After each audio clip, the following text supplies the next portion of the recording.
নমস্কার বন্ধুরা, আমি সোনালি আর আপনারা দেখছেন সোনালিস গার্ডেন। আজকে আমি আপনাদের সাথে শেয়ার করতে চলেছি গোলাপ গাছের ডাল থেকে চারা তৈরি সহজ এবং নতুন একটা পদ্ধতি, যে পদ্ধতিতে কাটিং তো লাগবেই, কখনোই একটা কাটিংও নষ্ট হবে না। বন্ধুরা, আমার চ্যানেলে বিভিন্ন ধরনের ফুল গাছের ডাল থেকে কিভাবে সহজ পদ্ধতিতে, তাছাড়াও নানান রকম পদ্ধতি অবলম্বনের মাধ্যমে কাটিং থেকে চারা তৈরির ভিডিও দেওয়া আছে। আপনারা নিশ্চয়ই সেগুলো দেখেছেন। তবুও ভাবলাম এই বর্ষা সিজনে গোলাপ গাছের ডাল থেকে চারা তৈরি করব, আর সেই ভিডিও আপনাদের সাথে শেয়ার করব না, তা কখনো হয়? তাই ভাবলাম আপনাদের সাথে এই ভিডিওটা শেয়ার করি। গোলাপ গাছের ডাল থেকে চারা তৈরি করার জন্য আপনারা বেছে নেবেন সেই রকমই একটা ডাল, যে ডাল 1 বছরের পুরনো। কচি ডালে কিন্তু চারা তৈরি হবে না, গোড়ার দিকটা পচে গিয়ে কালো হয়ে নষ্ট হয়ে যাবে। এটি কিন্তু আপনাদের মনে রাখতে হবে। আমি এখানে 1 বছরের পুরনো একটা গোলাপ গাছের ডাল, মোটামুটি পেন্সিল সাইজের মতো মোটা হবে সেই রকম ডাল বেছে নিয়েছি। তো বন্ধুরা, আপনারা এখানে দেখতেই পাচ্ছেন মোটামুটি 4-5 ইঞ্চি সাইজ করে বেশ কয়েকটা ডাল কেটে নিচ্ছি। তবে কেটে নেওয়ার আগে আপনারা যে কাটার ব্যবহার করবেন সেই কাটার যেন জীবাণুমুক্ত থাকে। তো সেই জন্য আপনারা ডেটল বা স্যাভলন দিয়ে সেই কাটার ভালো করে মুছে নেবেন, তা না হলে সেই কাটার থেকে ফাঙ্গাস লাগতে শুরু করবে। কাটিংগুলো বসানোর জন্য আমি এখানে বেশ কয়েকটা টব নিয়েছি, মোটামুটি 4-5 ইঞ্চির টব হবে। তো গাছ প্রতিস্থাপন করার আগে বা কাটিং বসানোর আগে অতি অবশ্যই আপনারা কিন্তু টবের ড্রেনেজ সিস্টেম সুন্দরভাবে তৈরি করে নেবেন।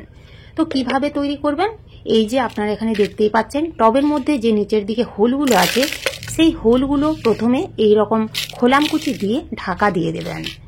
তার উপরে মোটামুটি 1 থেকে 2 ইঞ্চির মতো নদীর বালি দিয়ে এইভাবে বেড তৈরি করে নেবেন।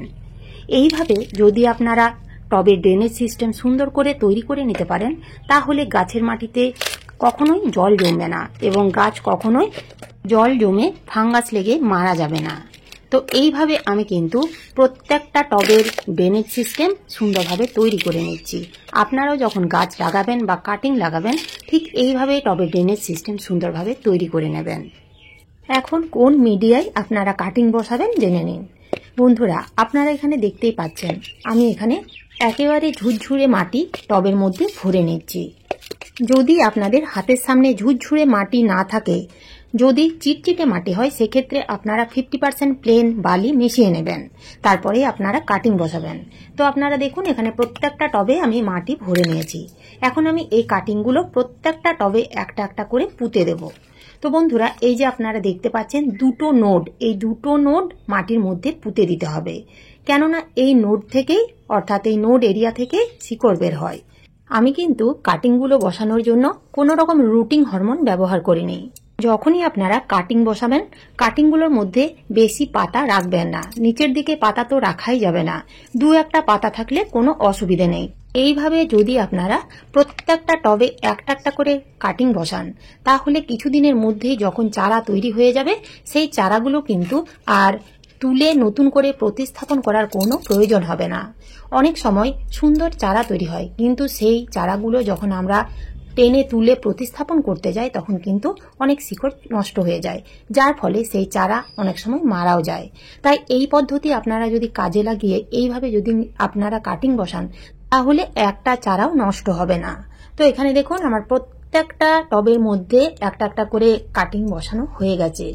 এরপর আমরা কিন্তু এই টবের মাটিতে জল দেব না, কেননা এখন তো বৃষ্টি হচ্ছে, মাটি একেবারে ভিজে আছে, তাই আমরা কোনো রকম জল দেব না। আবার কিছুক্ষণের মধ্যে বৃষ্টি শুরু হয়ে যাবে।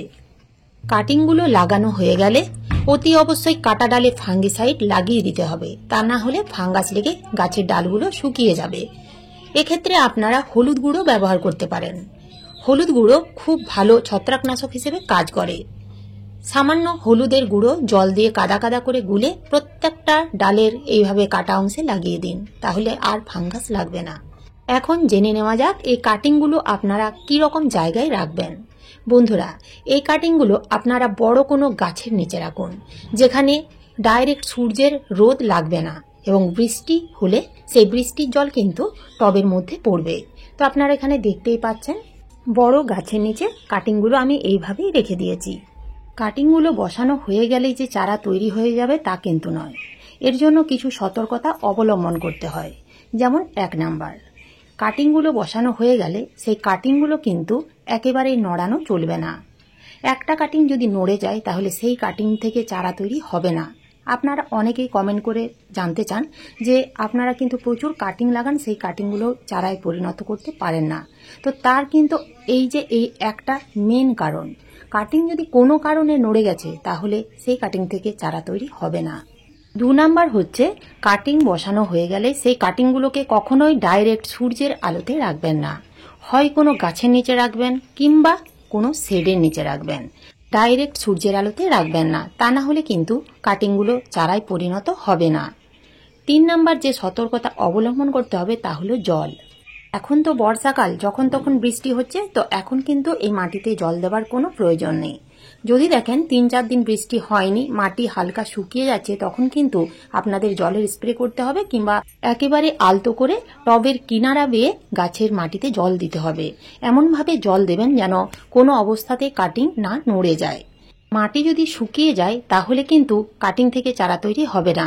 মাটি যেন সবসময় একটা ময়েশ্চার ভাব থাকে সেই রকম রাখতে হবে।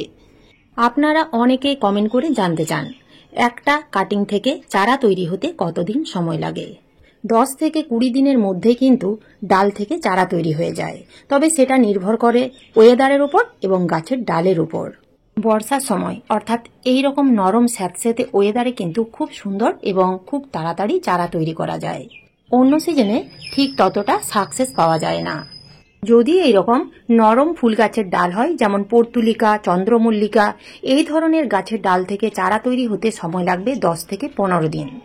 আর যদি এই রকম অ্যালামন্ডা, জবা, গোলাপ এই ধরনের হার্ডি গাছ হয়, সেই সকল ফুল গাছের ডাল থেকে চারা তৈরি হতে সময় লাগবে মোটামুটি 20 দিনের মতো। আরও যদি 5 থেকে 10 দিন সময় দেন তাহলে সেই চারা তৈরি হবে খুবই সুন্দর। এখানে আপনারা যে অ্যালামান্ডা গাছ দুটো দেখতে পাচ্ছেন, এই দুটো গাছের ডাল থেকেই আমি চারা তৈরি করেছি এবং দেখুন কি সুন্দর চারা তৈরি হয়েছে। প্রত্যেকটা ডালে কুঁড়িও চলে এসেছে এবং আমি এই সেম পদ্ধতিতেই কাটিং থেকে চারাগুলো তৈরি করেছি।